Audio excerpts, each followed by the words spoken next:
No que lo haya alcanzado ya, ni que ya sea perfecto, sino que prosigo por ver si logro asir aquello por lo cual fui también asido por Cristo Jesús.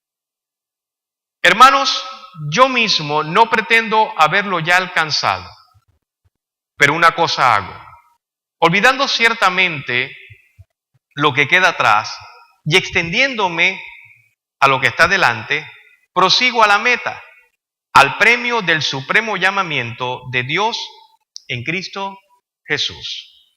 Que el Señor bendiga esta palabra y vida eterna a todo aquel que la haya escuchado. La palabra perfecto de la manera bíblica no se refiere a ser una persona sin pecado. Los personajes en el Antiguo Testamento y que hemos visto aquí en la Escritura que hablan acerca de la perfección, no se trata de personas que no hayan pecado jamás. Se trata de personas que eran íntegros en su forma de vivir y en su forma de actuar. Y aunque muchas palabras hebreas y griegas que vemos en la Escritura han sido traducidas como perfecto, la idea por lo general es algo completo en todo. Diga conmigo, completo en todo. La palabra completo en todo es el sinónimo de perfección, pero no completo en todo sin obviar los detalles de alcanzar las metas y el propósito. Es decir, que cuando nosotros hablamos de perfección, y Pablo lo dice acá en Filipenses, no se trata de que llegamos a la perfección en un estado total, sino a una continua perfección donde cada día nosotros nos vamos perfeccionando hasta asirnos de aquello que Dios nos dice que vamos a tener. De manera entonces que cuando yo hablo de la perfección, no estoy hablando de no llegar a cometer nunca errores, sino más bien de proseguir a metas y propósitos sin olvidar los detalles, los recursos y las herramientas que tengo para poder alcanzar esa meta. Amén. Ahora, existen 3 fases de la perfección, que es de lo que yo quiero hablarte hoy. La primera fase de la perfección es la perfección posicional. ¿Y qué es la perfección posicional? La perfección posicional es la que Cristo ha tomado y que Él posee y que nos los ha entregado. Vaya conmigo al libro de los Hebreos, en el capítulo 10, verso 14,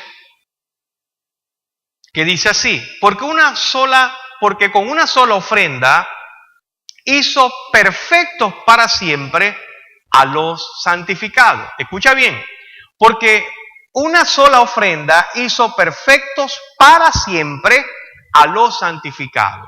¿Quiénes son los santificados? Los santificados somos nosotros. ¿Y por qué te quiero hablar de esta perfección? Primero, porque cuando nosotros nos entablamos a buscar la perfección, es a buscar lo que ciertamente nosotros publicamos en nuestro sentir de hacer las cosas bien hechas. Ahora, cuando conocemos el sacrificio vicario de Cristo, entendiendo sobre todas las cosas que Cristo murió en la cruz del Calvario, en la cruz del Calvario, en mi posición, dice la Escritura que el sacrificio, la ofrenda de sacrificio que Él obtuvo, nos permitió a nosotros alcanzar esa perfección. Cuando hablamos de perfección en el sentido posicional, estamos hablando de un presente continuo. Es decir, Dios, por medio del sacrificio de Cristo, perfeccionó a los santos, y aunque habla de un verbo en pasado, está hablando de una continua perfección que nosotros tenemos en la cruz del Calvario. Mientras la cruz del Calvario sea la ofrenda agradable al Señor y nosotros hemos sido santificados en esa cruz del Calvario, entonces nosotros nos vivimos perfeccionando. Es muy diferente a la perfección al ritual que el Antiguo Testamento hacía en el pueblo judío, puesto que los judíos tenían que hacer holocausto cada mañana y cada tarde en el sentido figurativo de la sombra de lo que Cristo iba a hacer en el Nuevo Testamento. Les explico. Cuando estamos hablando de un holocausto, estamos hablando que el judío tenía que establecer cada mañana y cada tarde preparativos para poder hacer esos sacrificios. Ahora bien, esos preparativos incluía que el judío tenía que preparar harina, tenía que preparar aceite de oliva, mezclarlo. Y no era cualquier cosa, eran efas, eran litros de aceite, eran kilos de harina, y eso tenía que hacerse cada mañana y cada tarde, todos los días. Para nada, porque eso lo que hacía era tapar el pecado, pero no lo quitaba. Cuando vemos que Hebreo nos habla de una posición o de un sacrificio totalmente totalmente establecido por Jesús, dice la Escritura que fue una sola vez y para siempre. Esa posición que nosotros tenemos nos permite entonces entrar en el lugar santísimo, donde Cristo abrió de una vez por todas las puertas de la presencia de Dios para que entremos sin ningún tipo de temor, para que entremos sin ningún tipo de miedo y para que nosotros nos posicionemos en el lugar de la perfección del sacrificio de Cristo. Podemos decir entonces que cuando estamos hablando de una perfección posicional, Dios nos mira a nosotros tal cual la posición que Cristo tiene. Es decir, cuando Dios está mirando tu vida, está mirando la vida de Cristo. Cuando Dios está viendo, escucha bien, cuando Dios está viendo tu vida, está viendo a Cristo. Por eso que nuestra posición tiene que ser una posición eterna. Diga conmigo, posición eterna. Pues esa posición de perfección nos da a entender a nosotros que cuando entramos en esa dimensión de Cristo, cuando entramos en esa dimensión de ofrenda, cuando entramos en esa dimensión posicional que Cristo tiene, entonces para Dios yo soy perfecto. ¿Me está entendiendo, iglesia? Para Dios yo soy perfecto, no por mi condición de hombre, no por lo que yo hago bien o por lo que dejo de hacer mal. Es porque Cristo en la cruz del Calvario, como ofrenda agradable, se hizo perfecto para que yo fuese perfecto también juntamente con Él. Amén. Así que dígale que está a su lado, en posición, para Dios yo soy perfecto. Brindémosles un fuerte aplauso al Señor. Amén. Ahora, esa es la perfección posicional. La perfección posicional. Ahora quiero hablarte de la perfección relativa. ¿Qué es una perfección relativa? La perfección relativa es decir, la madurez espiritual. Acompáñenme por favor a Filipenses, una vez más, en el capítulo 3. Filipenses capítulo 3, ubicándonos en el verso 15. Filipenses capítulo 3, verso 15. Dice así: así que todos los que somos perfectos, esto mismo sintamos. Y si otra cosa sentís, esto también os lo revelará Dios. Pero en aquello a que hemos llegado, sigamos una misma regla, sintamos una misma cosa. Cuando usted observa el verso 14, dice: prosigo a la meta, al premio del supremo llamamiento de Dios en Cristo Jesús. ¿Qué es lo que nos está queriendo decir la Escritura acá? Que la madurez espiritual me permite a mí 5 etapas que yo tengo que avanzar para poder alcanzar mi perfección relativa. ¿Cuáles son esas 5 pautas para poder alcanzar la madurez espiritual? La primera es conocer la voluntad de Dios. ¿Cómo conocemos la voluntad de Dios? Acompáñenme por favor a Colosenses capítulo 4, verso 12. Dice así: os saluda Epafras, el cual es uno de vosotros, siervo de Cristo, siempre rogando encarecidamente por vosotros en sus oraciones, para que estéis firmes, perfectos y completos en todo lo que Dios quiere. Escúchame, iglesia. Cuando hablamos de una perfección relativa o de una madurez espiritual, estamos hablando que debemos empezar ya a conocer cuál es la voluntad de Dios, la cual es agradable y es perfecta. ¿Por qué? Porque cuando nosotros vemos Colosenses, estamos hablando de una persona, de Epafras. Quizás Epafras pudiera ser el pastor de la iglesia de Colosa. Era un hombre, un siervo de Dios, al cual él siempre rogaba, y escucha bien, encarecidamente, para que los santos alcanzasen la perfección y estar completo en lo que Dios quería. La madurez espiritual te va a permitir a ti conocer cuál es la voluntad de Dios.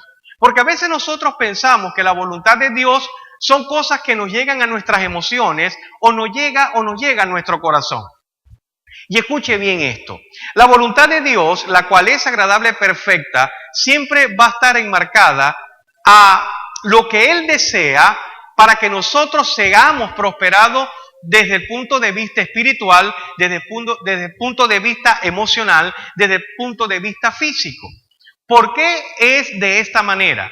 Porque la voluntad de Dios y los pensamientos de Dios para con nosotros son pensamientos de paz, pensamientos de bien. Dentro de la voluntad de Dios está que usted sea prosperado en todas las cosas. Dentro de la voluntad de Dios está de que usted esté firme en la palabra de Dios. Dentro de la voluntad de Dios están muchos escenarios, muchas mesas de trabajo, muchas cosas que Dios ha preparado de antemano para el disfrute de sus hijos y de nosotros que somos coherederos juntamente con Cristo Jesús. El conocer la voluntad de Dios nos va a permitir dar pasos firmes para poder alcanzar la madurez espiritual. Esa voluntad de Dios es la que conocemos en la Escritura, que podemos solamente palparlas y podemos estimarlas cuando tenemos la Escritura en nuestras manos, que podemos discernirla cuando tenemos la revelación de Dios en nuestras manos, porque es importante entender que la voluntad de Dios no basta con que tenga solamente la información de lo que Dios quiere, sino la revelación de lo que Dios desea que tú puedas entender de antemano. ¿Sí me está logrando entender? Cuando usted va camino a alcanzar la voluntad de Dios, está camino a alcanzar la perfección relativa, es decir, la madurez espiritual. Ese es como primer punto. Otro punto que quiero explicarte para poder alcanzar una madurez espiritual es el punto del amor. Cuando vamos a Primera de Juan, acompáñame por favor a Primera de Juan, en el capítulo 4, y verso 17 en adelante, dice la Escritura, en esto se ha perfeccionado el amor en nosotros, para que tengamos confianza en el día del juicio. Pues como Él es, así somos nosotros en este mundo. Mira qué interesante. En el amor no hay temor, sino que el perfecto amor echa fuera el temor, porque el temor lleva en sí castigo, de donde el que teme no ha sido perfeccionado en el amor. Miren lo interesante que es lo que dice el apóstol San Juan acá en esta su primera epístola. El amor, cuando lo entendemos magnífico, y el amor de Dios, ese amor ágape, nos permite a nosotros perfeccionarnos. Entonces, ¿por qué la insistencia de la Escritura y de la palabra cuando Jesús dice, amemos a nuestros enemigos? Amemos a aquellos que nos vituperan. Amemos a aquellos que nos contradicen. Amemos a aquellos que nos detractan. Porque ese amor que viene directamente del trono de Dios es un amor que va perfeccionando a los santos. Por eso es que dice la Escritura que el perfecto amor echa fuera todo temor, echa fuera toda ansiedad, echa fuera toda angustia. ¿Por qué lo echa fuera? Simplemente porque en el amor de Dios no puede existir el miedo. No puede existir el temor, no puede existir la maldad, no puede existir el odio, nunca va a existir de esa manera. Cuando vemos entonces que Juan nos dice en este capítulo 4, versos 17 y 18, que en esto se ha perfeccionado el amor en nosotros para que tengamos confianza en el día del juicio. Vamos a ser juzgados, vamos a ser señalados por el Señor. En cualquier momento Dios te va a pedir cuentas. En cualquier momento Dios te va a jalar y te va a llamar a capítulo, porque es Dios quien quiere que tú seas perfeccionado. ¿Dónde? En amor. El amor es lo primordial. El amor es lo que Dios destila para que usted respire. El amor es lo que Dios destila para que usted coma. No sé si usted me está logrando entender. Yo creo que nosotros en este aspecto de madurez debemos entender que para poder ser perfectos en amor tenemos que olvidarnos del temor. Porque dice la Escritura que el que no se ha perfeccionado en el amor es porque tiene temor. Mire lo que dice el verso. En el amor no hay temor, sino que el perfecto amor echa fuera el temor. Porque el temor lleva en sí castigo. Fíjate lo que dice, el temor lleva en sí castigo. De donde el que teme no ha sido perfeccionado en el amor. Dígale que está a su lado, no puedo sentir temor porque soy perfecto en el amor. Amén. Le da un aplauso al Señor también.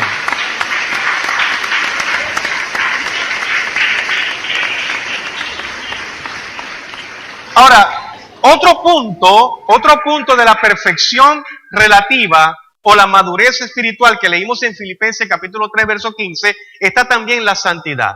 Segunda de Corintios capítulo 7, desde el primer versículo nos enseña: así que, amados, puesto que tenemos tales promesas, limpiémonos de toda contaminación de carne y de espíritu, perfeccionando la santidad en el temor en Dios. Escucha, mira lo que dice Corintio. El temor a Dios es lo que te hace perfeccionar en tu santidad. Entonces, el tercer punto de la perfección o de la madurez espiritual o perfección relativa es mantener la santidad. ¿Qué significa mantener la santidad? ¿Qué significa mantenerse apartado? Simple y llanamente no ligarse con las condiciones que el mundo presta. No ligarse con las cosas que el mundo te muestra como sensualidad para que tú caigas en su trampa. Simplemente tienes que vivir apartado. Y cuando te digo que vivas apartado, yo no te estoy diciendo que escapes del mundo que tú vives, de la realidad que tú vivas, para entonces convertirte en un santurrón o un religioso ortodoxo de esos que no quieren pisar el suelo. No, de ninguna manera. Cuando yo te estoy hablando que perfecciones tu santidad, es que no te dejes emocionar con lo que el mundo te está presentando. El mundo en estos tiempos difíciles te puede presentar estrategias para que tú tengas prosperidad de una forma inadecuada y totalmente antagónica a lo que dice el Señor. Allí es donde tú tienes que estar pendiente a lo que Dios ha dicho. Ahí es donde tú tienes que ampliar tu fe. Ahí es donde tú tienes que saber que la Escritura dice una cosa para el mundo, pero dice mejores cosas para el hombre o para la mujer que es de Dios. ¿Me entiende? La santidad es lo que nos llama a nosotros a ser apartados para perfeccionarnos a toda buena obra. Por eso es que la palabra perfección en el griego y en el hebreo es hacer todas las cosas sin obviar ningún detalle para cumplir el propósito y el designio de Dios sobre todas las cosas. Cuando leemos Corintios que dice, así que, amado, puesto que tenemos tales promesas, limpiémonos de toda contaminación de carne y de espíritu, perfeccionando la santidad en el temor de Dios. ¿Cuándo usted va a empezar a ser santo? Cuando usted empiece a temerle al Señor. Pastor, pero ¿cómo puedo yo temerle al Señor? Muy fácil. Sea obediente y no salte talanquera que usted no tenga que saltar.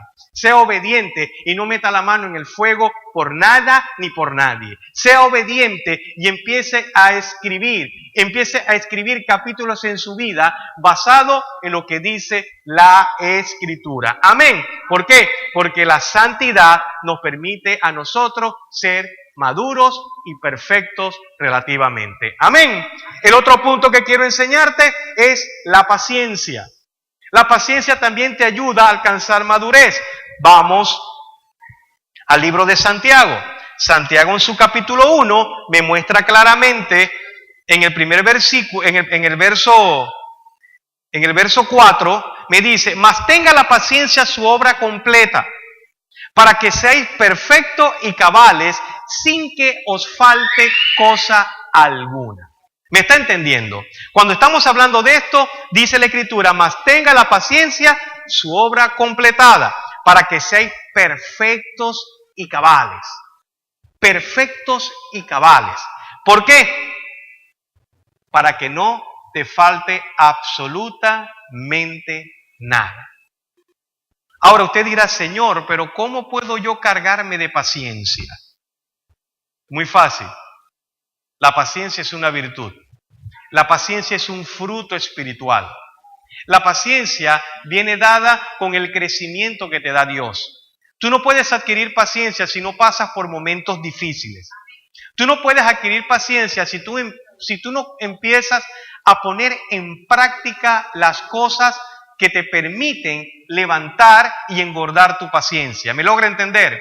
Por eso es que cuando nosotros estamos hablando de ser paciente, de ser tolerantes, de poder activar nuestro amor, está hablando de que la perfección nuestra, dice la Escritura, la perfección nuestra viene a ser para que nada nos falte siempre que activemos nuestra paciencia. Dice el verso 4, mas tenga la paciencia su obra completa, para que seáis perfectos y cabales, sin que os falte cosa alguna. Verso 5, dice así, si alguno de vosotros tiene falta de sabiduría, pídala a Dios, el cual da todo abundantemente, sin reproche, y será dada. ¿Qué nos dice entonces el verso 5? Que para poder tener paciencia tenemos que pedir sabiduría. La sabiduría nos va a permitir perfeccionarnos en la paciencia. La sabiduría nos va a permitir a nosotros alcanzar la perfección. Amén. Y por último, cuando estamos hablando de esta segunda parte de lo que es la madurez espiritual, también observamos que en el libro de los Hebreos, capítulo 13, acompáñenme allí, en el libro de los Hebreos, capítulo 13, verso 21, me dice que para poder ser perfecto también, desde el punto de vista de madurez, yo tengo que tener toda buena obra. En el verso 21 del capítulo 13 de Hebreos, dice la Escritura, os haga aptos en toda obra buena, para que hagáis su voluntad, haciendo Él en vosotros lo que es agradable delante de Él por Jesucristo, el cual sea la gloria por los siglos de los siglos. Amén. ¿Por qué tiene que ser toda buena obra? Porque la fe te hace llevar buenas obras. El amor te hace actuar en buena obra. La paciencia te hace actuar en buena obra. Todo lo que te da el fruto del Espíritu es para que tú actúes siempre en buena obra. No es que la obra sea la raíz de tu salvación, no. La obra es el fruto de tu salvación. Por eso es que la fe sin obra es muerta. ¿Por qué? Porque la fe te va a permitir dar fruto de buenas obras. Mucha gente piensa que la obra es la raíz de una salvación y no. La obra no es raíz de salvación. La obra es fruto de salvación. Y nunca se le olvide esto. Usted fue preparado para toda buena obra y como tal usted tiene que prepararse para entonces ser agradable delante de Él por medio de Jesucristo, el cual sea la gloria por los siglos de los siglos. Amén. Amén. Vamos a brindarle fuerte el aplauso a Él.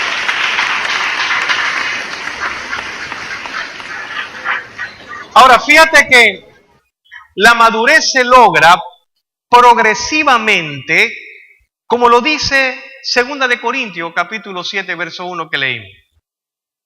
La madurez se logra progresivamente, pero tienes que empezar. Dice, perfeccionando la santidad. Esa es la base. ¿Cuándo tú vas a alcanzar madurez y cuándo te será un valor agregado? Cuando tú empieces a trabajar con santidad. Ahora fíjate, cuando estamos hablando de perfeccionando, es importante entender lo que dice Efesios. Porque el libro de los Efesios, cuando nos habla de esta última perfección, estamos hablando de que en Efesios capítulo 4, acompáñenme ahí, en Efesios capítulo 4, bien nos dice el Señor, en el verso 12, Dice, vamos del verso 11, que dice, y el mismo Espíritu, y el mismo constituyó a unos apóstoles, a otros profetas, a otros evangelistas, a otros pastores y maestros, a fin de perfeccionar a los santos, para la obra del ministerio, para la edificación del cuerpo de Cristo, hasta que todos lleguemos a la unidad de la fe y del conocimiento del Hijo de Dios, a un varón perfecto, a la medida de la estatura de la plenitud de Cristo. ¿Qué nos está tratando de decir el libro de los Efesios? Que esto se obtiene mediante los dones conferidos que Dios te da o que Dios le da a la iglesia. Estos dones conferidos son gente, personas que están dispuestos de todo corazón el perfeccionarles a los santos. Todo don y todo don perfecto viene del Padre de las luces, viene de allí, del Padre de las luces, lo dice la Escritura. Y estos dones son dados ¿para qué? Para que la iglesia alcance perfección. Por eso es que usted no puede echar por la letrina ninguna sabiduría que viene de lo alto. Usted no puede echar por tierra lo que Dios le enseña. Usted no puede obviar lo que la Escritura nos manifiesta para perfeccionarnos. Ahora, escuche bien. ¿Por qué te digo esto? Porque cuando vamos a Gálatas capítulo 3, verso 13, dice una traducción que os estáis perfeccionando. Es decir, hay una continuidad de perfección. ¿Para qué? Porque al final de todo, la última perfección es la que nosotros vamos a tener en el alma, en el cuerpo y en el espíritu.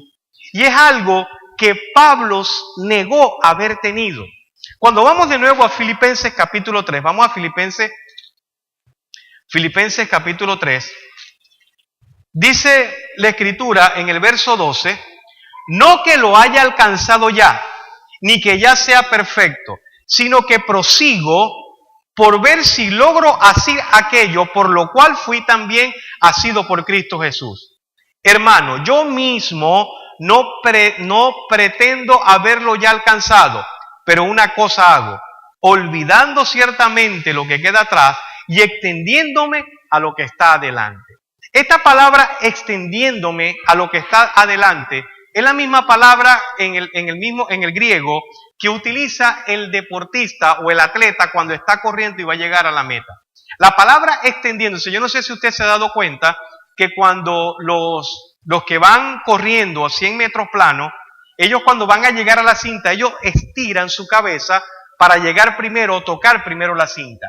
Ese vocablo de extensión o extendiéndome es el mismo vocablo del atleta cuando se impulsa hacia adelante para tocar la cinta o para pasar la cinta primero que los demás. Ese impulso es lo que Pablo nos dice que debemos ir buscando. Quizás usted puede ir al paso para poder entender la palabra, pero siempre usted tiene que esforzarse un poquito más para conocer lo que es la voluntad de Dios. Ahora, la perfección final, la cual es el alma, el cuerpo y el espíritu, es algo que Pablo niega haber alcanzado, pero que será hecho en el momento de la resurrección de los muertos. En conclusión, para poderte enseñar esto de lo que es la perfección, lo que quiero mostrarte en esta noche y lo que quiero que usted dimensione y pueda internalizar, de que nosotros no somos perfectos desde el punto de vista humano, de que nosotros no somos perfectos o personas que no pecamos jamás. Lo que no hacemos nosotros es planificar el pecado, pero sí es importante entender que nosotros nos vamos perfeccionando cada día más, cada día Dios nos va mostrando cosas, cada día Dios nos va enseñando para nuestro propio crecimiento y cada día el Señor Dios Todopoderoso nos muestra su rostro, nos muestra su vida, nos muestra su palabra para que nosotros, nuestra fe, sí se siga perfeccionando. Por eso que yo quiero concluir con lo que dice Pablo en esta palabra del verso 12 del capítulo 3 de Filipenses. No que lo haya alcanzado ya, ni que ya sea perfecto, sino que prosigo por ver si logro hacer aquello por lo cual fui también asido por Cristo Jesús. Es decir, Cristo lo tomó a él y él también tomar lo mismo que tomó Cristo. ¿Y qué es lo que Pablo está hablando acá? De una resurrección que es inminente, porque dice la Escritura que el que cree en Él, aunque esté muerto, vivirá. Amén. Vamos a brindar un fuerte aplauso al Señor. Coloquémonos de pie y que esta palabra le haya sido a usted de regocijo.